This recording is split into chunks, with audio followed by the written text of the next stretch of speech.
আসসালামু আলাইকুম। আমি আবারও আসলাম একটা ব্লাউজ কাটিং নিয়ে।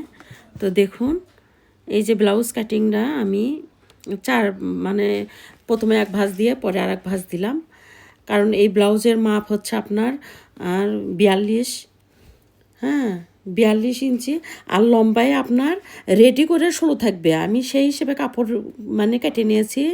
আপনার এটা আপনার 16 থাকবে, আমি 17.5 কেটে নিয়েছি। আর হচ্ছে যে পিছনের পাট আর সামনের পাট আপনার 19 ইঞ্চি কেটে নিয়েছি। নেওয়ার পরে এভাবে আপনার গলা হাতের মোহরা এটা কেটে নিলাম। হ্যাঁ, নেওয়ার পরে দেখুন এই যে এভাবে, হ্যাঁ এটাই হচ্ছে আসল। দেখুন এখন আমি কীভাবে মাপ দিব। এই যে পিছনের পার্ট একটু কেটে নিতে হবে, হাফ ইঞ্চি কেটে নিতে হবে, কারণ এটাতে আপনার শরীরের যা মাপ থাকবে তার থেকে 3 ইঞ্চি বেশি নিতে হবে। এটা সবসময় খেয়াল রাখবেন আপনারা। রেখে তারপর এই যে আপনার হচ্ছে যে ওই পিছনের পাটটা ভাঁজ দিয়ে রাখলাম, যে ওইখানে টিকিন দেওয়া হবে। এখানে আপনার গলার মাপ নিলাম 5.5 ইঞ্চি নিয়ে। দেখুন এখন আমি এই বুকের যে শেপটা, সেই শেপটা কিভাবে দিচ্ছি দেখুন।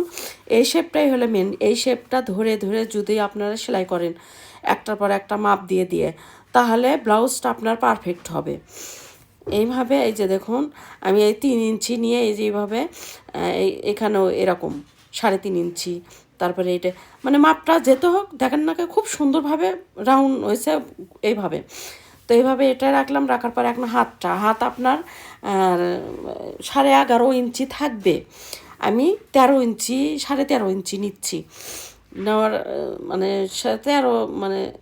13 ইঞ্চি নিলেই হবে। এই যে 13 ইঞ্চি হিসাবে আমি কেটে নিলাম। নেওয়ার পরে এই দিকে ভাঁজ দিয়ে আমি 8.5 রাখবো।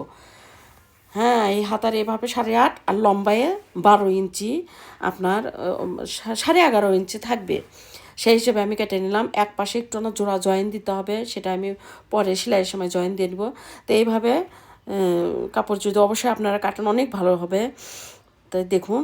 তো ধন্যবাদ, অবশ্যই দেখবেন আর কমেন্ট করবেন।